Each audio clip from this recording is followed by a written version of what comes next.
bienvenue à Vie de foi. Quelle joie de vous avoir avec nous aujourd'hui à cette émission qui est dédiée vraiment à un sujet très important. On parle toute cette semaine comment vous pouvez changer vos pensées et révolutionner toute votre vie. C'est possible. En fait, je suis vraiment convaincu que ce message peut totalement changer votre vie.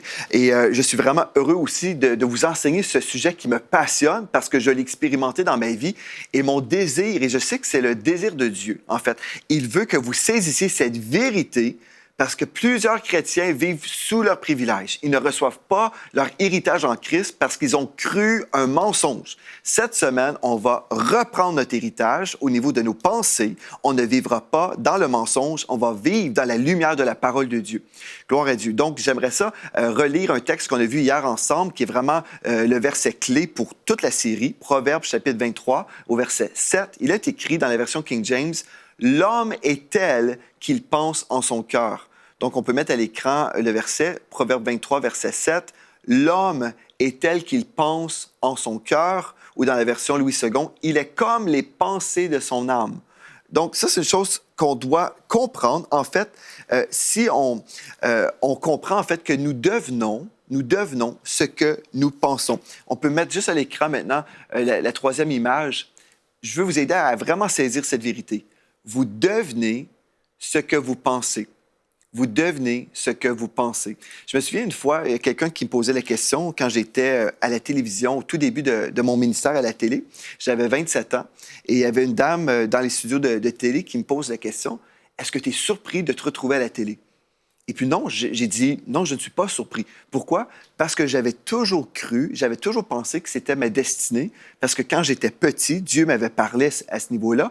Donc, j'ai toujours pensé comme ça et je me suis retrouvé à vivre ce que j'ai pensé.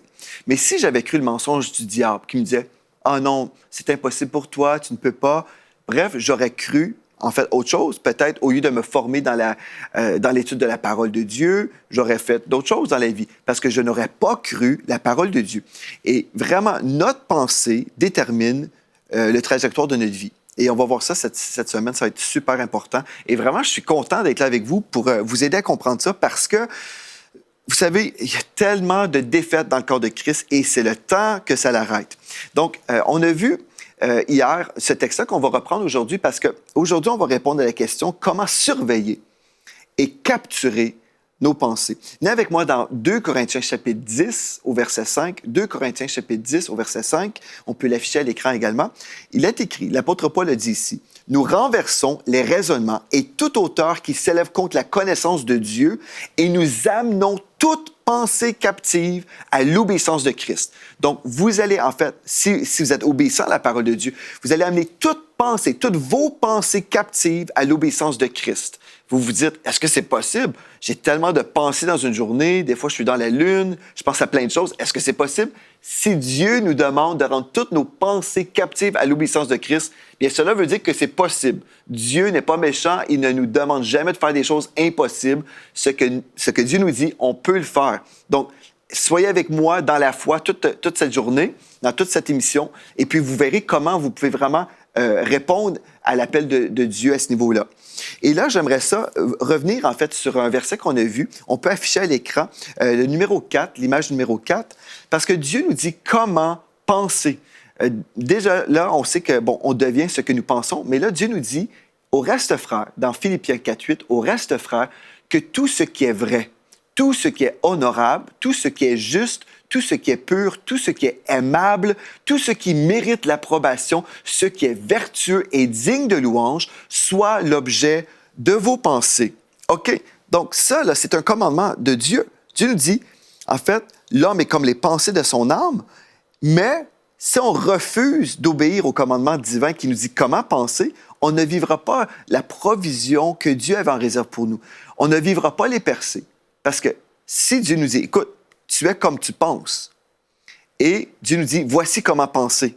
Tout ce qui est vrai, tout ce qui est aimable, vertueux. Bref, Dieu vous dit exactement comment penser, mais vous ne le faites pas, vous ne vivrez pas les promesses rattachées au commandement. Remarquez bien, dans Philippiens 4.8, maintenant au verset 9, je vais juste vous lire dans ma Bible, ce que vous avez appris, c'est juste le verset suivant, ce que vous avez appris, reçu et entendu de moi, et ce que vous avez vu en moi, pratiquez-le. et le Dieu de paix sera avec vous. Pratiquez-le. C'est là où nous en sommes aujourd'hui. Dieu nous dit, bon, c'est très bien, je vous dis comment penser, mais là, pratiquez ce que je vous dis. Plusieurs chrétiens sont là, ah oui, c'est très bien, je lis ce texte-là dans la Bible, c'est très, très bien, mais est-ce qu'on pratique vraiment? Moi, je pense que c'est vraiment faux. Plusieurs chrétiens ne pensent pas aux choses qui sont vraies. Souvent, les chrétiens pensent aux mensonges. Ah, je suis dans la défaite. La Bible dit tout le contraire pour l'enfant de Dieu. Donc ça, c'est pas vrai. Dieu nous dit, au reste, frère, que tout ce qui est vrai. Vous croyez un mensonge, vous pensez au mensonge, vous êtes en désobéissance à la parole de Dieu. Si vous dites, oui, mais je ne connais pas la Bible, bien, passez du temps dans la parole de Dieu. Josué 1,8 nous dit qu'on devrait méditer la parole jour et nuit pour agir fidèlement, pour répondre à l'appel divin. OK, on poursuit parce qu'on a beaucoup de choses à voir aujourd'hui. Mais je voulais juste revoir rapidement deux textes qu'on avait vus hier, en fait 3 textes. Et vous voyez, Proverbe 23, verset 7, l'homme est comme les pensées de son âme, ou l'homme est tel qu'il pense en son cœur. Et on a vu qu'on doit rendre toutes nos pensées captives à l'obéissance de Christ. Et là, Dieu nous dit comment faire. En fait, on va penser bibliquement, on va penser selon Dieu, comme on a vu dans Philippiens 4.8. Maintenant, je veux vous aider aussi à comprendre une chose. Vous êtes responsable de votre propre vie. Plusieurs chrétiens disent, Dieu est au contrôle de tout. Dieu, dans sa souveraineté, a donné à l'être humain une autorité spirituelle. Vous pouvez choisir le bien comme vous pouvez choisir le mal. Vous n'êtes pas un robot. Dieu n'a pas créé des robots, il a créé des êtres humains et vous pouvez choisir le bien ou le mal. Vous avez simplement à lire Deutéronome 30, verset 19. Vous verrez que je dis la vérité. Amen? OK. Donc, on poursuit. Si c'est vrai là, que je suis responsable de ma propre vie, bien là, je dois comprendre, en fait, une chose très importante, c'est que je suis l'architecte de ma propre vie. Et là, je vais déranger des gens. Je vais vous aider à comprendre. Hébreux 12, 2 nous dit « Jésus est le chef et le consommateur de ma foi ». Ou dans la version King James, « Jésus est l'auteur et le finisseur de ma foi ». Jésus est la source de toute chose. Il est la source de vérité. Il est la source d'amour, de paix, de joie. Tout ce que vous voulez. Dieu est ma source. Gloire à Dieu. Mais là, Jésus, en fait, a déclaré que je suis responsable de mon avancement par mes choix personnels. Je vous aide à comprendre. En fait, vous savez, des fois, on est là, on dit bien, Dieu est au contrôle de tout. Dieu est au contrôle de tout. Ça, c'est tellement faux. Parce que Dieu n'est pas au contrôle du meurtrier, celui qui est en train de faire du mal. Il n'est pas au contrôle du voleur. Non, ces gens-là ne sont pas dirigés par le Saint-Esprit, ils sont dirigés par des mauvais esprits et la chair.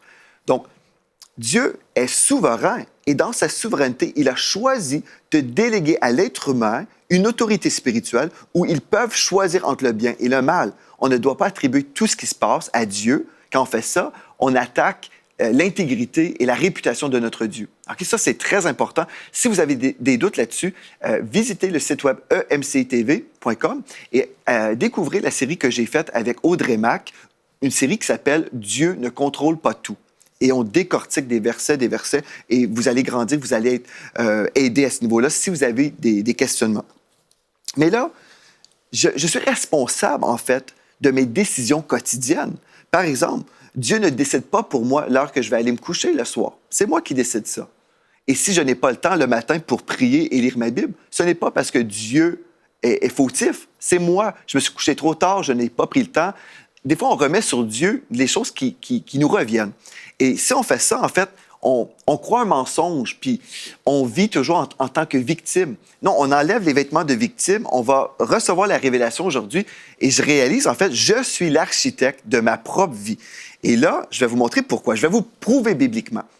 Et écoutez bien, Job 22, versets 27 et 28, il est écrit, « Tu le prieras, en parlant de Dieu, toi, Job, tu vas prier, et il t'exaucera. » Dieu va t'exaucer, et tu accompliras tes vœux, à tes résolutions répondra le succès. À tes résolutions répondra le succès. Et c'est la vérité pour vous et moi. À tes résolutions, sur tes sentiers brillera la lumière. Dans la version King James, nous lisons, « Tu décideras quelque chose, elle réussira. » Tu décideras. Si on ne décide pas selon Dieu et on vit dans l'échec, ce n'est pas la faute de Dieu.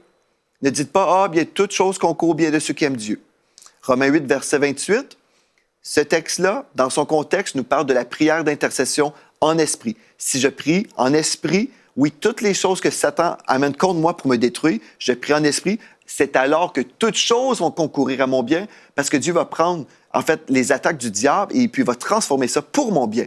Si je ne prie pas, bien, toute chose ne concourt pas à mon bien.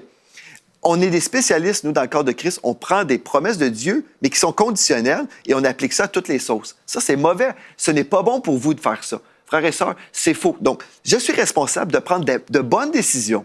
Amen. Si vous réalisez ça, je suis responsable. Bien là, c'est soit que je vais être découragé, je vais dire, ah non, je suis responsable, ou je vais être relâché dans la foi, je vais dire, en fait, ah bon, si je suis responsable, ceci veut dire que je dois vraiment méditer sur la volonté de Dieu. Je dois vraiment commencer à devenir un adulte spirituel.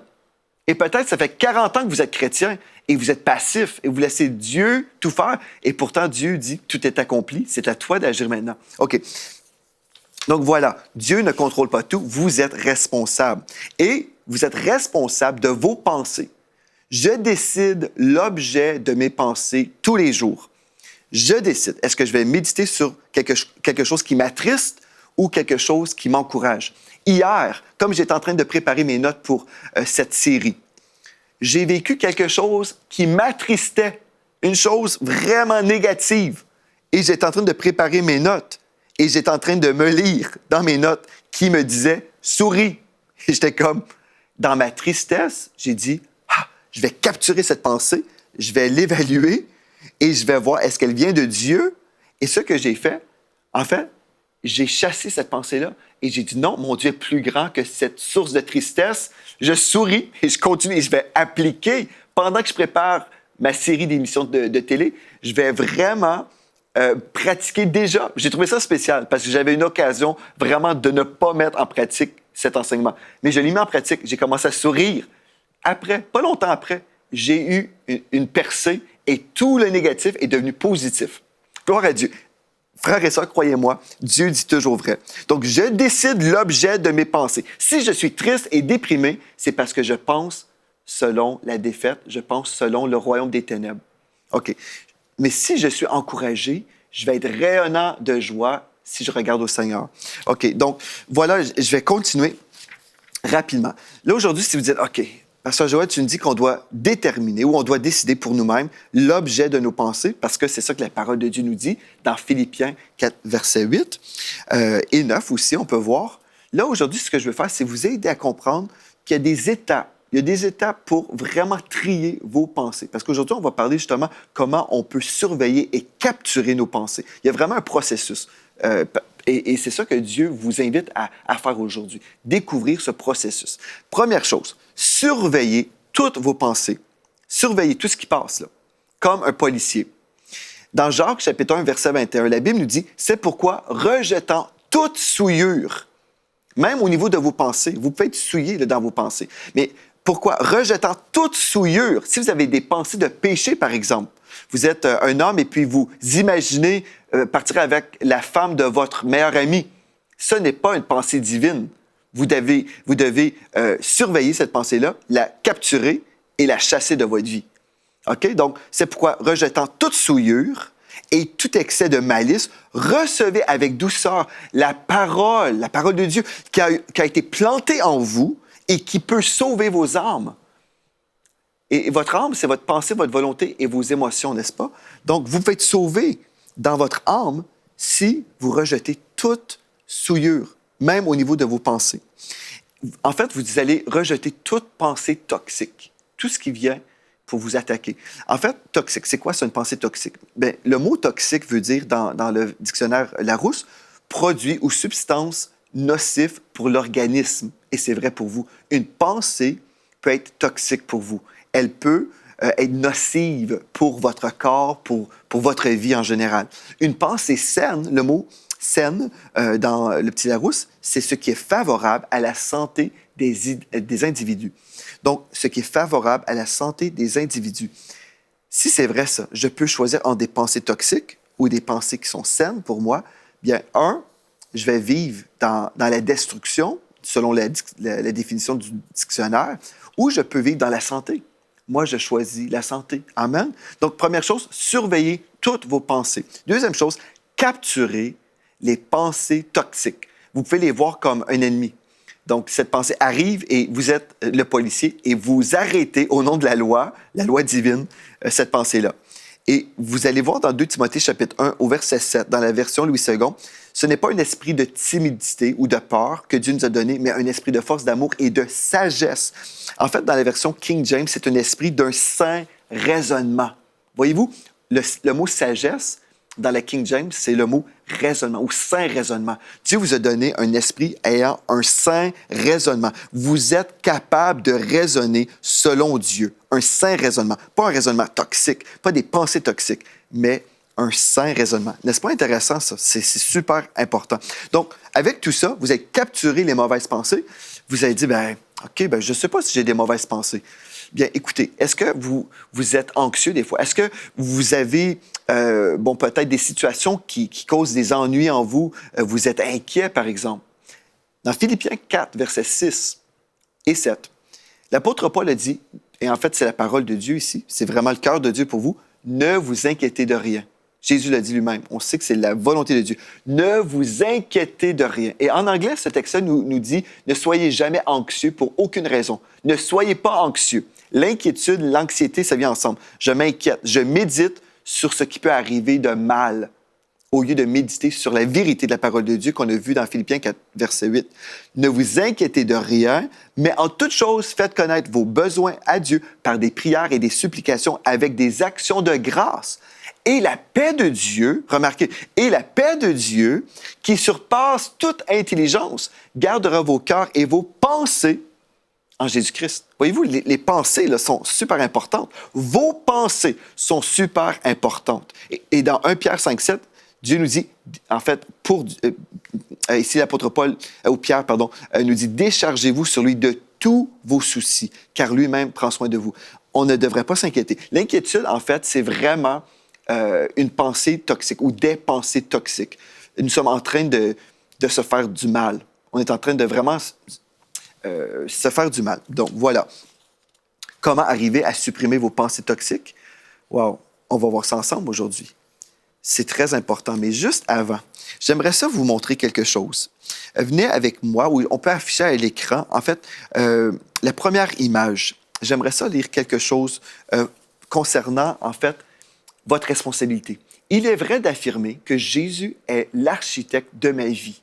Si j'accueille en moi la pensée de Christ, ceci dit, si je sème des pensées charnelles dans mon jardin spirituel et si je récolte de la corruption, mes défaites ne devraient jamais être attribuées à Jésus. Donc, puisque je choisis l'objet de mes pensées, Dieu me donne l'autorité de devenir l'architecte de ma propre vie. Gloire à Dieu. Je voulais vraiment vous aider à comprendre ça. Vous êtes l'architecte de votre vie. Et je sais que pour la majorité des chrétiens, nous sommes là, Dieu est au contrôle de tout. Je sais que je viens à l'encontre de la tradition des hommes. En ce moment, je suis en train de vraiment aller à l'encontre de tout ce qu'on entend dans le monde chrétien. Dieu est au contrôle de tout. Tout ce qui m'arrive arrive pour une raison. Tout ce qui arrive, c'est Dieu qui le permet. Dieu permet ce que nous permettons. Dieu a donné une autorité spirituelle à l'être humain, à l'homme. Donc, aujourd'hui, Dieu vous dit, vous êtes comme vos pensées. Vous devenez ce que vous pensez. Vous pensez comme le diable, vous allez vivre comme le diable et vous allez vivre l'héritage que le diable veut vous donner.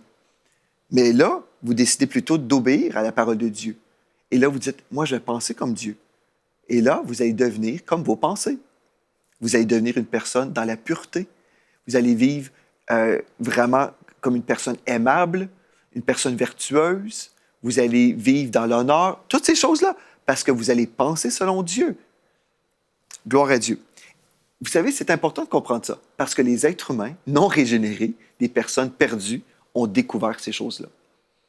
Et puis là, nous, les chrétiens, on se dit, ah non, on ne devrait pas mettre autant d'accent sur l'importance de nos pensées, parce que non, ça, c'est le nouvel âge, c'est les gens qui sont dans le développement personnel. Non, vraiment, ça, c'est une séduction du diable, et puis on croit ces choses-là, mais pourtant, c'est nous là, qu'on se fait voler. Nous avons été séduits, parce que le diable connaît la parole de Dieu. Et les gens viennent puiser dans la parole, qui est la source de toute vérité. La parole, c'est la vérité. Ils viennent puiser dans la parole. Ils disent, et là, des conférenciers, des gourous reprennent des promesses, reprennent des lois spirituelles. Et nous, les chrétiens, on s'oppose à ces mêmes lois-là qui sont premièrement, d'origine biblique, on s'oppose. On dit non, ça c'est du nouvel âge. Non, le nouvel âge vient nous voler. Reprenons notre héritage. Ce n'est pas une question d'avoir une pensée positive flottante dans les airs. J'imagine que je vais être un éléphant. Je suis positif là-dedans. Non, ce n'est pas une pensée divine. Mais ce que Dieu dit, bien, si je crois ce que Dieu dit, Dieu est toujours positif. Il ne dira jamais « Ah, bien, suivez-moi et vous allez vivre l'enfer. » Non, non, vous comprenez? Quand vous méditez sur les promesses de Dieu, vous allez vivre dans l'espoir, vous allez vivre dans la joie, parce que notre Dieu est un Dieu positif. Notre Dieu n'est pas dépressif. Gloire à Dieu. Maintenant, je réponds à la question, comment arriver à supprimer vos pensées toxiques? Comment arriver? Vous dites, ah, ben moi, Pasteur Joël, j'ai toujours plein de pensées toxiques, puis je ne sais pas comment arrêter. Je pense toujours, ou je suis toujours en train d'imaginer le pire scénario.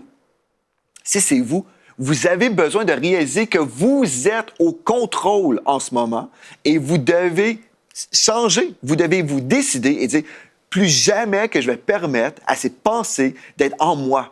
Non, je ne vais pas entretenir ce mensonge. Le diable dit, tu es tel type de pécheur. Voici ton étiquette. Tu es un alcoolique.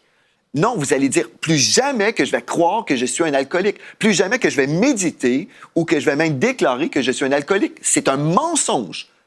La Bible ne dit pas que tout ce qui est faux soit l'objet de vos pensées. Ce qui est vrai. Est-ce que c'est vrai ce que vous croyez sur vous-même? Si c'est faux, si c'est un mensonge, chassez ce mensonge-là. Gloire à Dieu. OK, donc arrêtez. Première chose, je vous donne ça d'une façon très, très simple.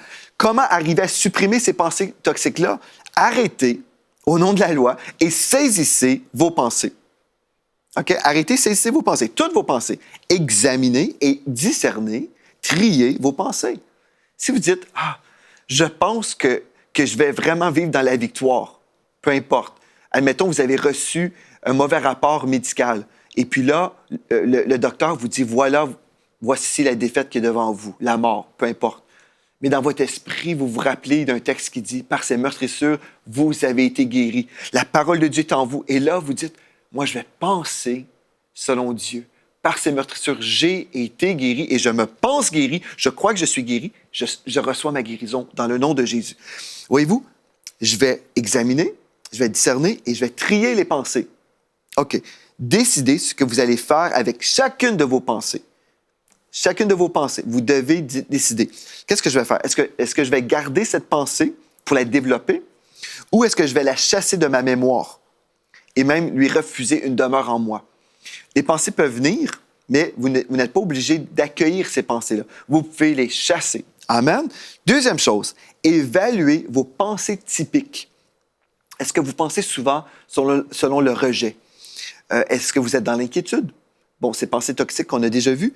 Est-ce que vous êtes dans le non-pardon? Vous pensez toujours, vous ruminez aux offenses qu'on a faites contre vous. Vous ruminez, vous pensez comme ça. Savez-vous, si vous ruminez les blessures, si vous ruminez aux choses, sur les choses qui vous ont fait du mal, vous allez devenir une personne amère. Vous allez devenir une personne, on va pouvoir voir sur votre visage que vous êtes une personne aigrie de la vie et malheureuse, parce que vous allez devenir le sujet de vos pensées. Parce que l'amertume, bien, ce n'est pas une source de bénédiction. L'amertume, c'est une semence en vous qui va rendre votre vie amère. Mais vous ne voulez pas être amer. Frères et sœurs, gloire à Dieu. N'est-ce pas merveilleux de savoir que Dieu vous parle aujourd'hui? Vous pouvez changer votre vie aujourd'hui. C'est vrai, ça. Remplacez les pensées charnelles par la pensée spirituelle. Remplacez les pensées de doute et de défaite par celles de la foi. Remplacez les pensées de jalousie et de dépression par un temps de louange. Vous allez dire, oh, merci Seigneur. Au lieu d'être jaloux, le diable vous dit, ah, ton ami vient de recevoir une belle maison. Il vient de s'acheter une belle maison. Et toi, tu habites en appartement. Ah, ce n'est pas juste. Et là, vous méditez. Ah, ce n'est pas juste, ce n'est pas juste. Et là, vous entrez dans un monde de jalousie. C'est terrible. Vous êtes en train de vous faire voler. Vous devriez plutôt dire merci Seigneur pour mon ami qui a reçu une bénédiction. Oh, merci Seigneur parce que je suis le prochain en rang. Merci Seigneur Dieu parce que tu pourvois tous mes besoins selon ta richesse avec gloire en Jésus-Christ. Merci Seigneur, je suis béni. Alléluia. Gloire à Dieu. Merci Seigneur. On peut aller à l'image numéro 2 maintenant. J'aimerais vous lire quelque chose d'important. La pensée positive, fondée sur la victoire de Jésus-Christ, est totalement biblique. Et elle se prouve scientifiquement. Une fois de plus, le diable veut nous voler. Je vais le relire. La pensée positive fondée sur la victoire de Jésus-Christ est totalement biblique et elle se prouve même scientifiquement. Alléluia. Donc, quelqu'un me poserait la question, Pasteur Joël, est-ce que tu crois à la pensée positive? Bien, il faut qualifier. Quelqu'un dit, moi, je suis positif qu'un jour, je vais devenir un éléphant. Non. Vous comprenez, ce n'est pas juste le fait de penser positivement qui va faire la différence, mais c'est de penser la vérité de Dieu. Et la vérité de Dieu est positivement vraie. La vérité de Dieu, c'est toujours la façon qu'on devrait penser. On devrait penser selon la vérité de Dieu. Donc oui, je crois à la pensée positive, mais la pensée positive fondée dans l'œuvre de la croix, fondée dans la victoire de Christ. Pas cette pensée fondée dans les mérites de l'homme ou dans l'humanisme. Non, il faut faire la part des choses. Mais il ne faut pas tout rejeter et dire on peut penser n'importe comment, là. Parce que vraiment, les chrétiens sont comme ça. J'entends des chrétiens parler. J'entends des discours de défaite, de découragement, de doute. La bouche parle de l'abondance du cœur. Donc, ces gens-là ont médité à toutes ces choses-là. Avant de parler, ils ont médité à la défaite, au découragement. Ces gens-là pensent comme ça et la bouche révèle ce à quoi ils pensent. C'est impossible. Donc, je vois que les chrétiens n'appliquent pas la parole de Dieu. En grande majorité, plusieurs chrétiens sont totalement dans la défaite. Et non seulement ça, ils ont pensé la défaite, ils ont déclaré la défaite, et cette déclaration est une prophétie dans leur vie. Parce que la vie et la mort sont au pouvoir de la langue. Donc, ils prophétisent la défaite à venir. Ils sont en train de semer pour demain matin. Ils vont vivre encore plus de défaites. Voyez-vous comment le diable nous a dans un cycle de défaites? L'ignorance, la non-application de la parole de Dieu, la défaite, c'est terrible. Mais pour vous, c'est différent, frères et sœurs. N'est-ce pas? C'est différent. J'aimerais ça remettre à l'écran maintenant, simplement, en fait, numéro 3. L'image numéro 3, juste en terminant. Rappelez-vous de ceci. Vous devenez ce que vous pensez. Vous devenez ce que vous pensez. Si vous pensez à quelque chose de négatif, je vais devenir de pire en pire, ou je vais me rempirer, je vais vivre telle défaite. Vous pensez ça? Est-ce que vous voulez qu'on dise Amen? Pour trier vos pensées, là, pour les capturer, posez-vous la question, est-ce que je veux dire Amen après cette pensée-là? Je m'entends dire, je vais vivre dans la défaite. Est-ce que vous êtes prêt à dire Amen? Si ce n'est pas ce que vous voulez vivre, chassez cette pensée-là. Triez cette pensée-là. Au nom de Jésus, vous êtes en autorité. Dieu n'est pas en autorité dans vos pensées. C'est à vous de choisir. C'est à vous d'appliquer la parole de Dieu. Et vous le faites. Je suis convaincu. Dans le nom de Jésus, on révolutionne notre vie maintenant.